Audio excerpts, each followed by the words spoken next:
qui a une représentativité au niveau de l'Afrique, qui développe quand même pas mal de projets, et c'est le moment de lui témoigner notre affection et admiration pour le travail qu'il est en train d'abattre pour le secteur culturel sénégalais.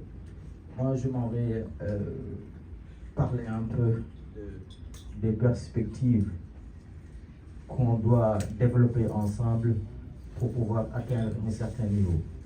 Et aujourd'hui, le label Djer Ngoné Production a eu l'audace et l'engagement d'organiser un concert de Tiken Jah Fakoly à Dakar. Pour nous qui sommes un peu dans ce secteur-là, on sait que c'est une production qui n'est pas du tout facile, qui est une production assez difficile, mais il faut oser quand même développer son projet. Et le label est dans une dynamique quand même de développer un projet pour contribuer justement à tout ce qui se passe dans l'écosystème culturel.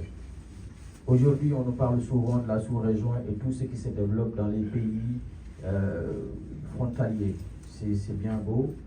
Et c'est là où ça devient important, parce que si nos autorités saisissent les enjeux, je pense que ça va faciliter les choses. Ça va nous permettre, nous aussi, en tant qu'opérateurs, de travailler avec eux à commun accord, justement pour dégager des perspectives, mais surtout une vision assez claire des jalons qu'on doit poser pour développer une politique culturelle, parce que l'expertise est là. Je pense que Mané ne me laissera pas dire n'importe quoi. L'expertise est là. Les hommes et les femmes qui ont des compétences, qui ont une expertise, qui ont quand même fait beaucoup de choses sont là. Il suffit juste qu'on nous prête beaucoup plus l'oreille. Et là, je m'en vais interpeller plus ou moins les autorités de ce pays à comprendre que la culture est un levier essentiel pour le développement d'un pays.